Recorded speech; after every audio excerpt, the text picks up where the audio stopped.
Hello everyone, we've got a nice differentiation from first principles question here. So it says, given that y is equal to 2x squared, use differentiation from first principles to show that dy by dx is equal to 4x. So the starting point for all of these questions is the first principles formula that we're given in the formula booklet, which is super nice.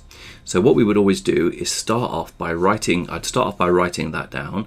Then what I will do is write down the expression but with the function in.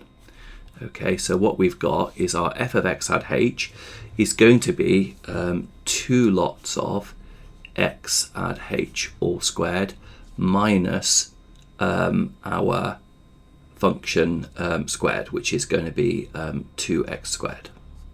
Okay, so what I've done there is because the function is 2x squared, 2 times x add h minus 2x squared, which is f of x, and that is all over h. So all I've done is just literally put the function into the formula. So now we're going to expand everything here. So that is going to give us 2 times by x squared plus 2xh plus h squared minus 2x squared all over h, and it's the limit as h tends to 0 of that. So then let's expand everything and see what we get. So we have our limit as h tends to 0 of 2x squared plus 4xh plus 2h squared minus 2x squared all over h. Now that plus and minus 2x squared cancel out, and then we can break down what we've got left. So we have the limit as h tends to 0 of 4xh over h plus 2h squared over h. Now here the h is cancelled, leaving us just with 4x. So we have the limit as h tends to 0 of 4x plus 2h. Now we can write down that as h tends to 0, 2h is going to tend towards 0.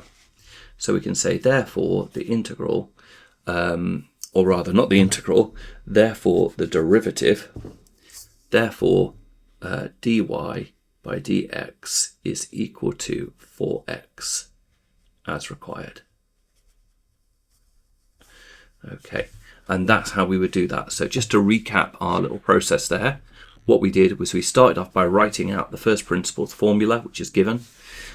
In the exam, I would write down the first principles formula again. Then you sub the function into it, which is what we've done here.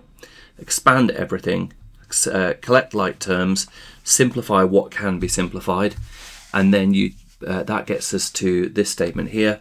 And then we consider that as h tends to 0, 2h tends to 0, so therefore the whole thing is going to tend towards 4x. Perfect. I hope you found that helpful, and I'll see you in the next video.